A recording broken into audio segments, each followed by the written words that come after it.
E aí, tudo bem? Bem-vindo de volta ao Reafogado para mais um episódio da nossa série falando sobre a abertura italiana. A variante da abertura italiana que a gente vai cobrir hoje é o que eles chamam de gambito greco ou ataque greco moderna. Então, eu já fiz um vídeo cobrindo a versão clássica, a original do ataque greco. Se você perdeu esse vídeo, clica no card aparecendo aqui em cima agora. Eu recomendo fortemente que você assista aquele vídeo primeiro antes de ver esse, porque muitas das ideias principais que eu trato lá eu vou citar novamente ao longo desse vídeo e essa diferença entre a variante clássica e a moderna só vai fazer sentido enquanto você estiver assistindo esse vídeo se você tiver visto aquele antes. Vou dar até um segundinho para você clicar no card e assistir aquele vídeo primeiro.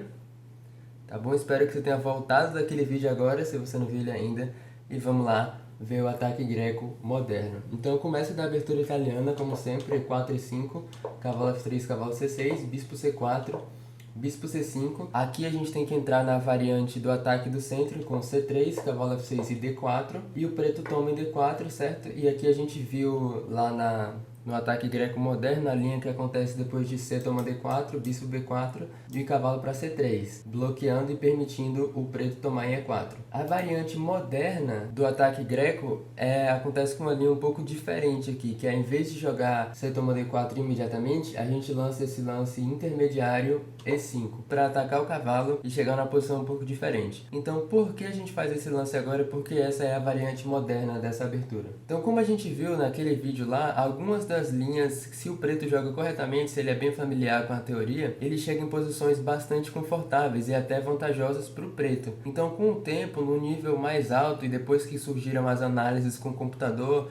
que permitiu a gente ter uma ideia mais precisa da avaliação dessas posições, as posições que vêm do ataque greco começaram a ficar cada vez menos populares no nível mais alto. E por isso a teoria foi revisada para essa linha diferente, jogando os 5 primeiro. E é isso que a gente vai ver hoje, as diferenças, e vamos ver o que acontece depois dessa linha. Então, E5 a gente está atacando o cavalo. Existem 3 lances que a gente vai analisar. 2 deles salvam o cavalo movendo ele, que é cavalo para E4 ou cavalo para G4. E tem o lance que é o mais preciso e o mais comum no nível mais alto, que é E5, que em vez de salvar o cavalo, contra-ataca o bispo em C4. Mas vamos começar com as linhas menos usuais primeiro, tá? Vamos ver primeiro o que acontece depois de cavalo para E4, por exemplo. Aqui a gente já pode dizer que o branco tem uma vantagem depois do lance bispo D5, atacando os 2 cavalos. Aí esse cavalo aqui fica sem quadrados para voltar, né? F5 esse é um lance extremamente enfraquecedor, então a gente nem vai analisar isso. O que a gente vai analisar aqui é o sacrifício com cavalo toma F2, rei toma F2 e aí D toma C3, abrindo um cheque do bispo. Então nessas linhas, onde depois de E5 o preto move o cavalo, é bem comum que ele sacrifique uma peça, exatamente esse cavalo que ele moveu, por 3 peões. É o que a gente vê que vai acontecer nessa linha, por exemplo. Então esse lance é cheque, a gente tem que mover o rei de novo, a gente move o rei para G3, parece um lance estranho, né, avançando o rei, mas a gente tem uma ideia bem simples aqui, que é de jogar H3 e depois rei para H2 e rei de volta para G1 quando a gente tiver tirado essa torre. Essa é a maneira mais eficiente de incluir a torre que está em H1 no ataque, porque se a gente voltasse o rei, por exemplo, para F1, ia ficar difícil depois tirar essa torre daqui. E o rei está bastante seguro aqui, não tem de fato que se preocupar em termos práticos do preto conseguir te atacar. Então agora ele vai tomar e a gente pode recuperar o peão. A gente chega nessa posição onde o branco tem 4 peões e o preto tem 7, mas a gente tem um cavalo a mais. Então uma peça menor contra 3 peões, em termos de pontos, né, no sistema de valor das peças, é equilibrado. Então essa talvez não seja a linha mais precisa de se jogar, cavalo para E4. Se o adversário joga isso aqui contra você nessa posição, você sabe o que fazer. Então depois de E5, o outro lance que move o cavalo aqui, em vez de contra-atacar o bispo, é cavalo para G4. Que esse leva a uma ideia um pouco diferente, tá? Esse lance não é que ele perde imediatamente, mas definitivamente ele é mais difícil de jogar para as pretas. Se o preto não sabe o que ele está fazendo aqui, é extremamente fácil ele tropeçar numa posição muito pior, talvez até perdida, como a gente vai ver em algumas das linhas. Então, a primeira coisa que você precisa saber de branco, vamos tirar logo isso do caminho. Bispo F4, que talvez seja o lance tentador, porque ele está atacando E5 2 vezes, é um péssimo lance, porque o preto tem uma refutação tática a isso. A gente viu que em algumas outras linhas, é comum que se ele joga cavalo para G4, fugindo do ataque com E5, a gente joga Bispo F4 para defender o peão. Só que nessa linha especificamente isso não funciona, porque se o preto sabe essa tática aqui, ele vai tomar em F2 agora, e aqui se a gente gente toma F2 imediatamente, aí ele toma aqui com cheque, e se a gente move o rei, ele toma de novo em B2 agora, e a nossa torre está encurralada no canto. A nossa única tentativa aqui seria tomar em F7 agora, para impedir essa consequência final, porque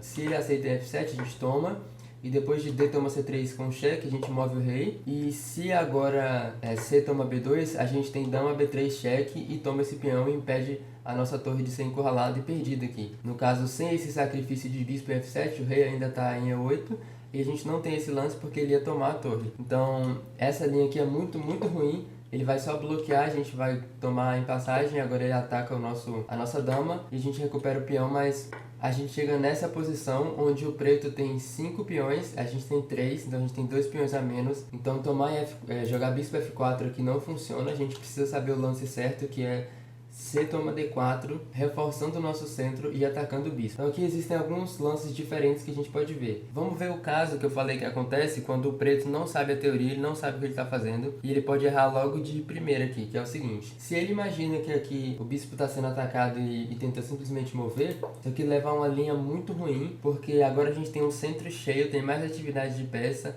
mais segurança do nosso rei. Então vamos ver, depois de cavalo para C3 desenvolvendo, o branco já tem uma grande vantagem.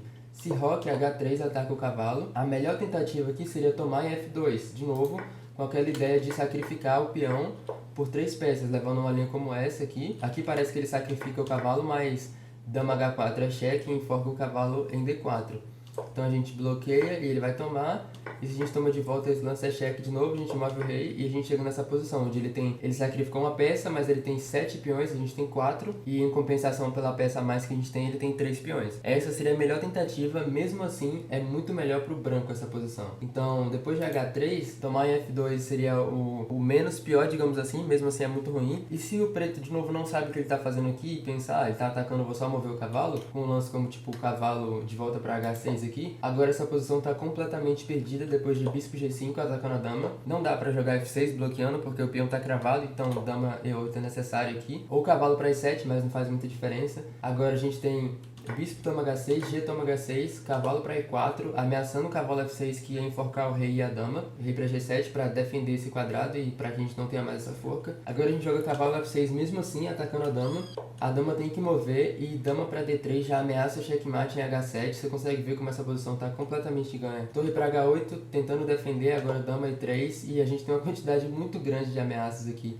Cavalo para H5 com cheque, afastando o rei da defesa e a gente toma H6 de dama é uma ideia, depois cavalo G5. O bispo está atacando F7, cobrindo até o quadrado de G8 depois, onde pode ajudar a gente a dar um checkmate. Então o branco está ganho aqui. Ou seja, voltar o cavalo para F6 não funciona. Se quando a gente está fazendo esses ataques de peões, o preto move, tipo, depois de C toma D4 ele move o bispo, depois de H6 ele move o cavalo, ele está concedendo muito espaço e uma iniciativa muito grande pra gente, que a gente vai usar na forma desse ataque que a gente viu, por exemplo. Então aqui, depois de C toma D4, ele teria que jogar um lance como, por exemplo, a gente viu que voltar o bispo não funciona. Ele teria que jogar um lance como cavalo toma D4, naquela mesma ideia de sacrificar a peça, porque o cavalo está em defesa aqui. Então a gente vai aceitar o cavalo e aqui ele vai buscar uma linha como essa, com D5, a gente volta o bispo e dama H4, ameaçando o checkmate em F2. A gente tem que jogar G3, porque se a gente fizer o roque, aí dama H2 e checkmate do mesmo jeito. Então G3 contra-atacando, dama H3, agora ele está atacando o cavalo, né, e ameaçando tomar e depois de fazer o roque, trazer uma torre para E8, que ia ser desastroso. Então bispo F4 é necessário para tentar defender. Agora dama G2 atacando a torre, dama F3 defendendo com esse raio X e oferecendo a troca.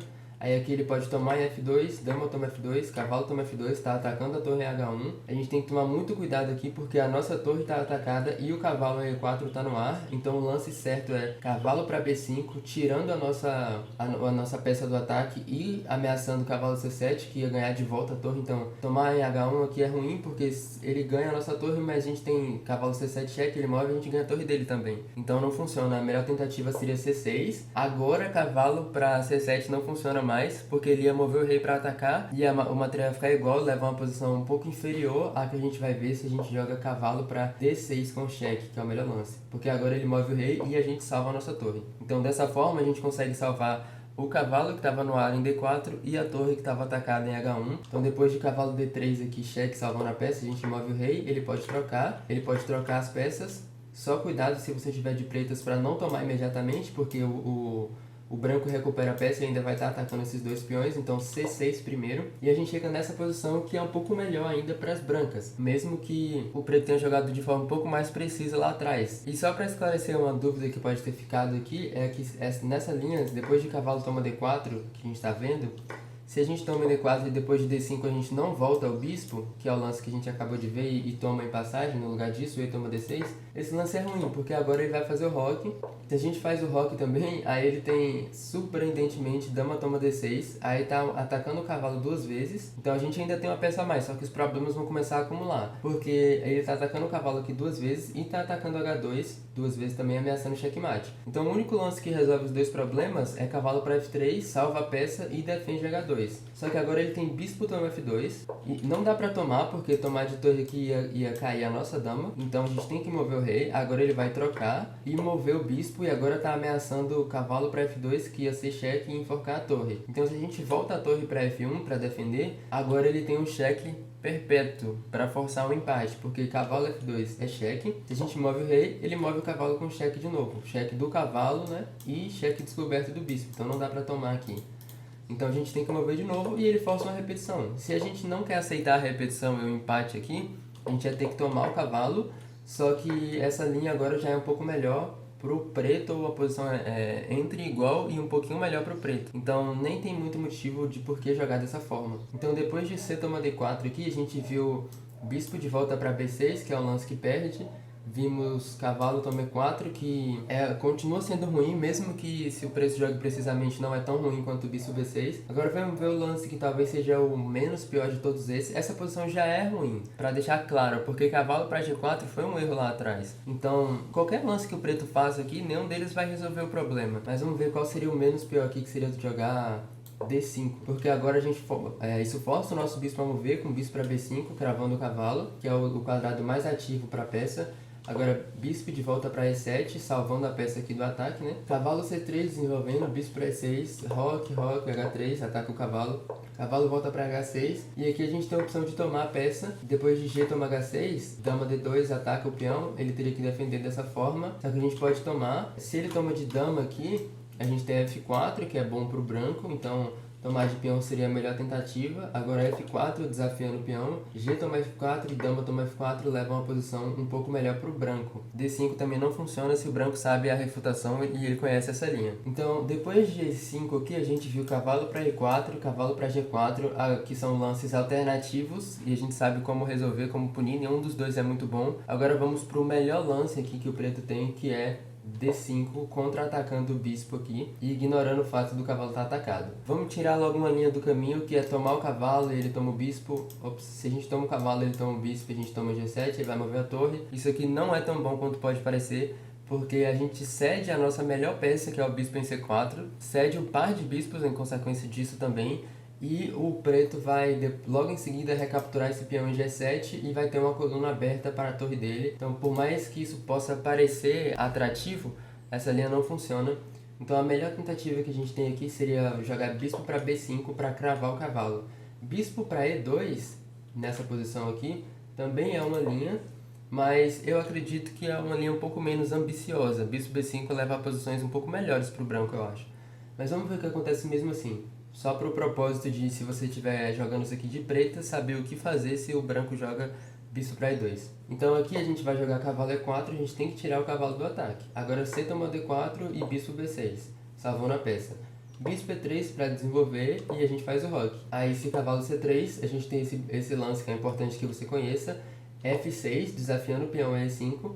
E se ele toma F6, agora a gente volta o cavalo do ataque com segurança e chega nessa posição que é igual, equilibrada.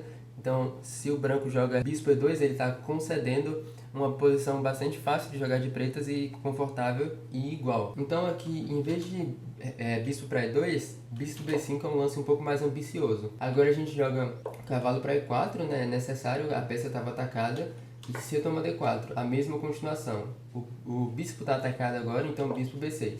Outra opção aqui seria jogar bispo B4 em vez de bispo B6, tirando a peça do ataque com cheque. Mas isso aqui leva a uma simplificação que talvez não seja o que você está procurando da posição, porque agora, se o branco bloquear, você vai ter que tomar, e depois de cavalo toma D2 e você faz o roque, o branco vai fazer o roque também, cavalo para E7, né? Agora A3 atacando o bispo A5, cavalo para B3 atacando o bispo de novo, o bispo volta para B6 e bispo D3 é uma posição bastante confortável de jogar, o branco tem mais espaço com esses peões aqui, as peças estão bem posicionadas, esse bispo tem bastante visão ao longo dessa diagonal, essa torre em A1 vai ter uma coluna aberta quando ela chegar na coluna C aqui, então bispo B4 não acho que seja a melhor tentativa, acho que bispo para B6 é um lance bem mais preciso aqui, porque agora se cavalo para C3, você tem o recurso de fazer o roque. Aqui o branco precisa saber uma coisa importante nessa posição, porque se você faz o lance tentador aqui, que é fazer o roque também, você está permitindo que o preto basicamente force você a ceder o par de bispos, porque ele vai jogar bispo G4 aqui, e aqui começa um pequeno problema, porque ele está cravando o cavalo em F3, que é a peça que defende E4.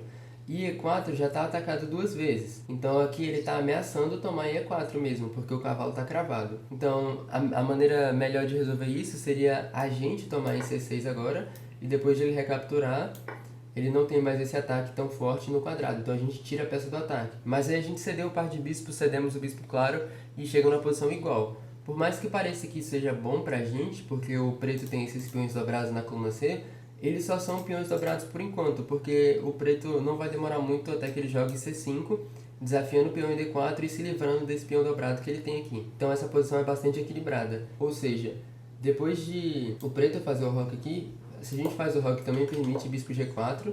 Então um lance um pouco mais preciso depois dele fazer o roque seria jogar bispo para E3, para reforçar um pouco a defesa. E agora se ele continua normalmente com bispo G4, a gente não é mais forçado, digamos assim, a tomar em C6, porque o peão aqui já está defendido 2 vezes, mesmo que o cavalo esteja cravado. Então a gente tem mais flexibilidade nessa linha. A gente pode jogar, por exemplo, H3, desafiando o bispo H5 para manter a cravada e dama C2. Aí aqui parece que a gente está permitindo que o preto tome em F3 com essa possibilidade de dobrar os nossos peões na coluna F, mas isso aqui é melhor para a gente, por mais que pareça que é uma desvantagem estrutural, agora a gente tem a coluna G aberta na direção do rei do preto, jogar uma torre para G1 aqui, já começam a nascer temas de ataque, principalmente depois desse cavalo mover e a dama ter visão em H7, ou o bispo volta também com visão em H7.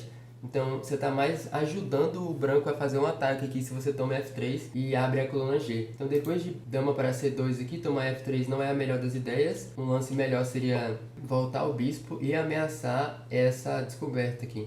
Porque agora se a gente não move a dama, ele tem cavalo para G3, que abre um ataque do bispo à nossa dama. Aí a gente ia ter que mover a dama e ele toma a torre em H1. Então a gente tem que mover a dama de novo, dama para B3, agora atacando 2 vezes o peão. A única coisa que ele pode fazer aqui é defender o peão que está atacado com o cavalo para E7, trazendo mais uma peça para a defesa.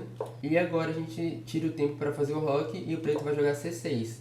Solidificando esse peão em D5 e atacando o nosso bispo. O lance mais comum é voltar o bispo para D3, que permite essa sequência aqui, porque o bispo está em defesa e ele está nessa posição de raio-x com o cavalo no caminho.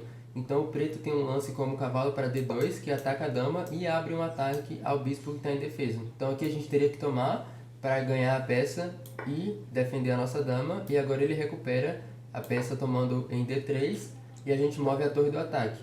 E essa é uma posição que o preto tem o par de bispos, a gente tem um pouco de vantagem de espaço. E como é uma posição um pouco fechada no centro, pelo menos por enquanto os nossos cavalos vão se sair melhor nessa posição, principalmente pelo fato do alcance desse bispo aqui estar extremamente limitado. Então de fato essa posição aqui é igual.